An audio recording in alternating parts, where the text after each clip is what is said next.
Hello, and welcome back to She Makes It Work with Gabby and Abi. Today's episode is about finding your inner genius.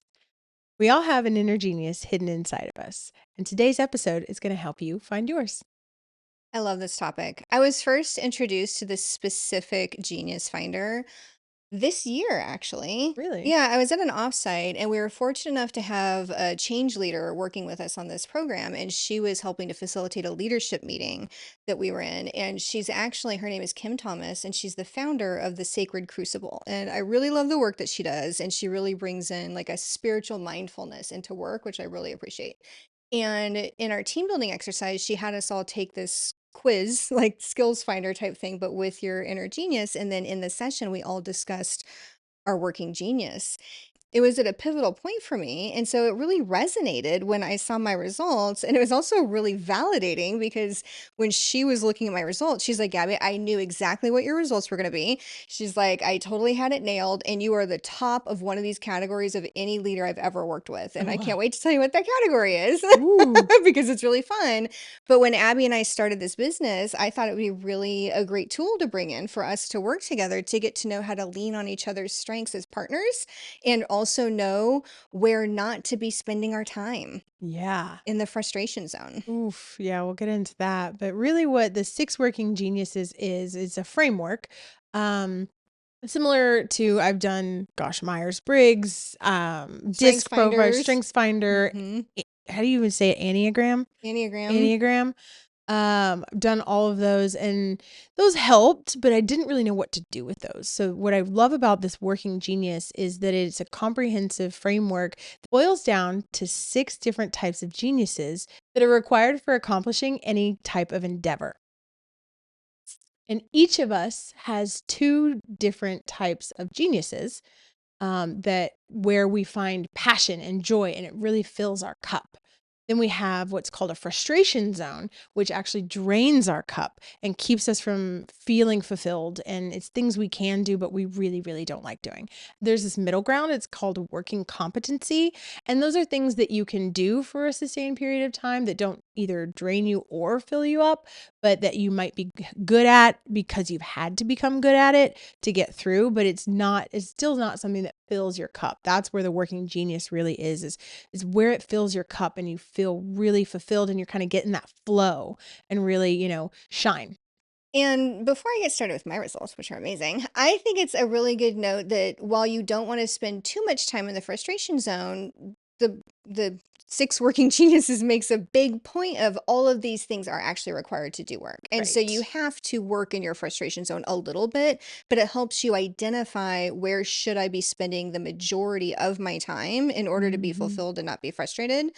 And we all know what happens when some of us get frustrated. Yeah, definitely. What I liked about it too, when I was reading more about it, is that, we need to understand where our frustrations are and our limitations are.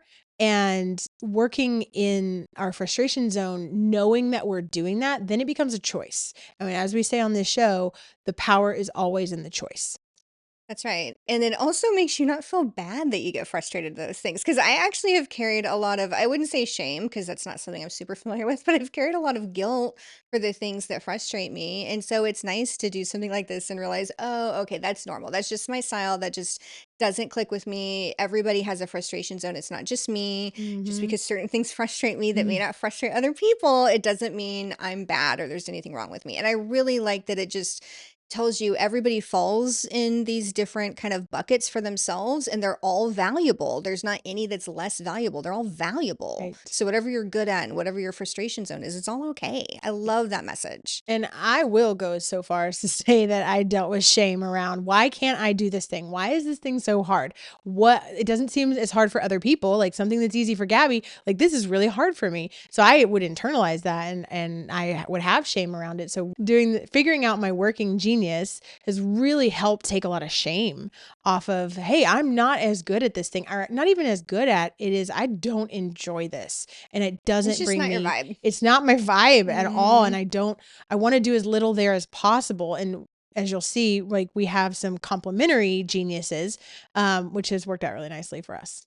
It has. All right, so let's dive into it. Yeah. And this was really fun because, again, whenever I take these, I feel really validated. And a lot of the other ones are about like communication skills and things like that. And this is really Mhm. your kind of working style. Like, where Yeah. do you work best in? Yeah. So, my top two are discernment and tenacity. And it was so rewarding to put names to these skills and these Mhm. geniuses that I've used my entire life.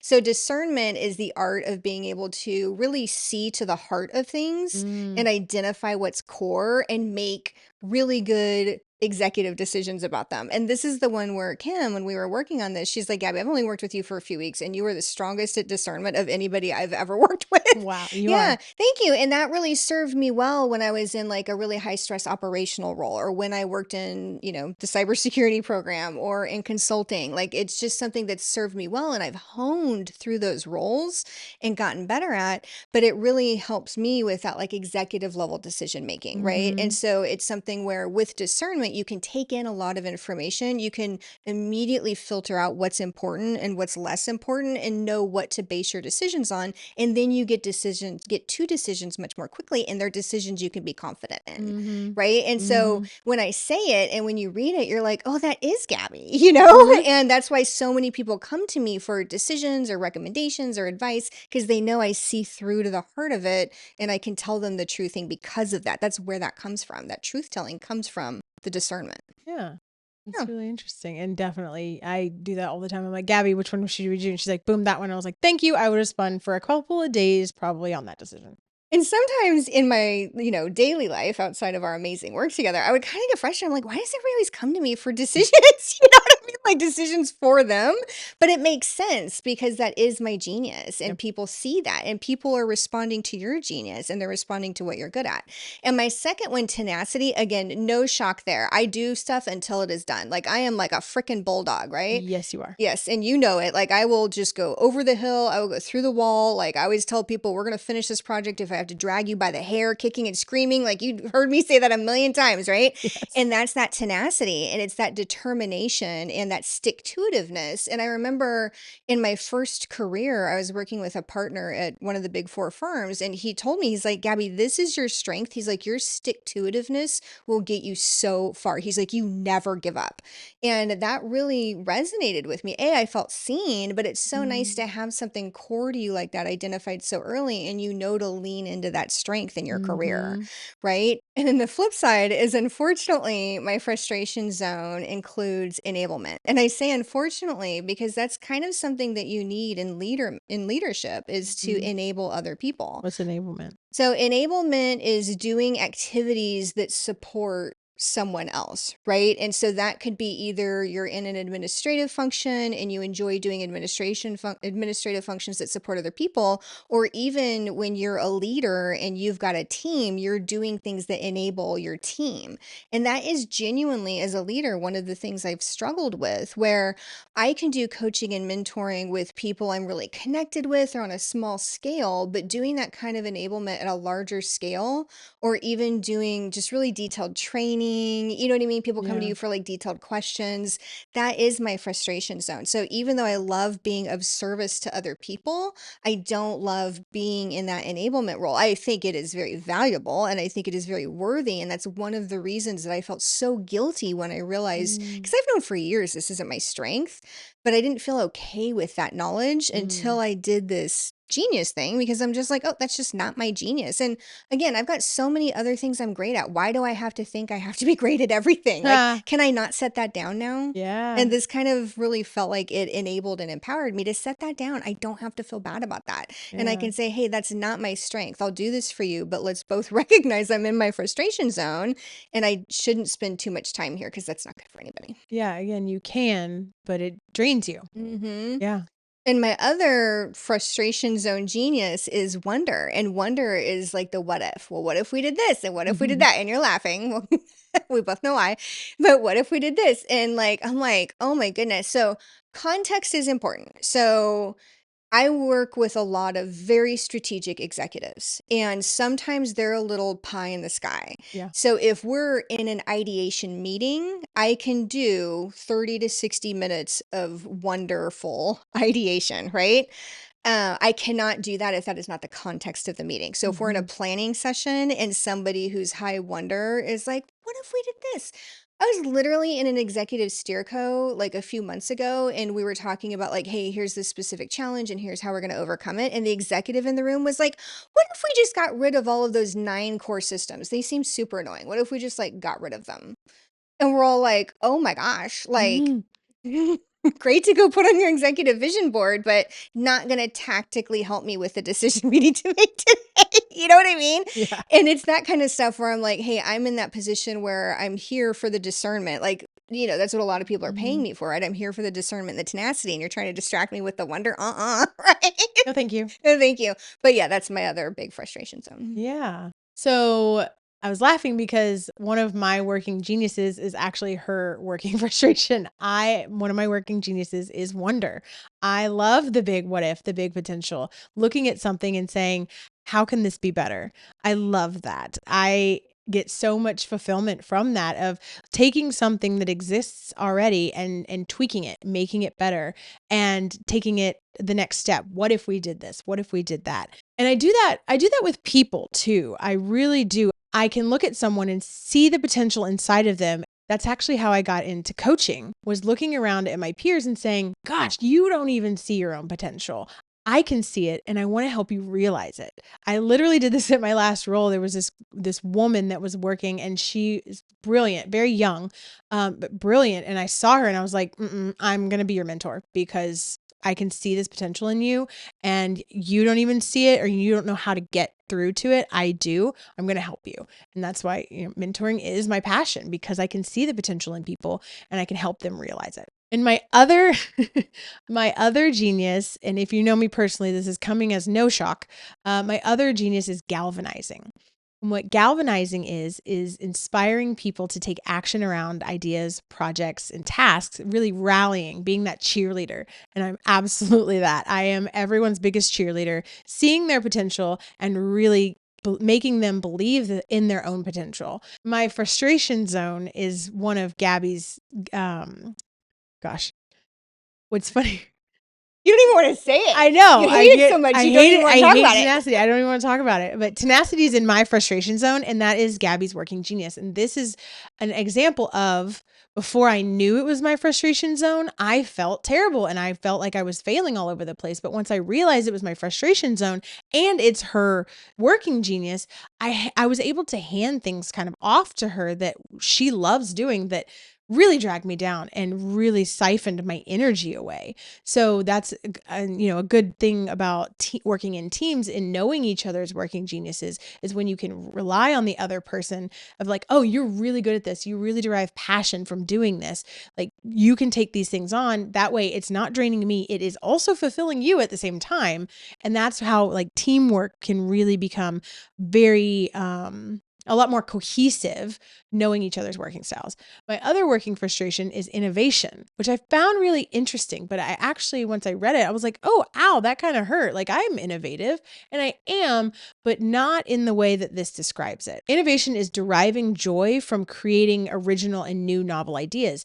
And because I have the wonder, I like to really tweak and improve on already existing ideas and help other people who I know I can tell who are high in innovation, get that out of them and help them workshop it. But coming up with a brand new solution to a brand new problem is not my area of genius. It's something that like I get stuck because I think of all the possibilities and all too many things.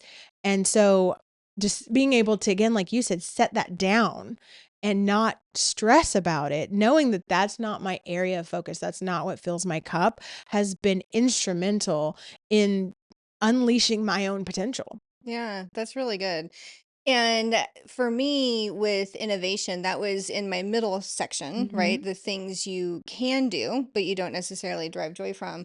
I felt like innovation was maybe close to the top for me Mhm. because I do love that starting something new and being able to say, here's the picture of what that new thing is. Here's how we're going to go do that, right? Yeah. Because it applies the things that are in my genius area to that new thing, whatever it is, to the innovation. So just like when we were starting the company, I'm like, okay, here's going to be our strategy and here's how we're going to do this. And just really envisioning like the structure and how it all comes together, Uh-huh. that was kind of leveraging that innovation, right? And again, Mhm. that goes back to playing to strengths, because since Abby's so strong at galvanizing, and galvanizing's in my middle zone where I like it, but it's kind of, I mean, I can do it. I shouldn't say I like it. It's a necessary evil for me.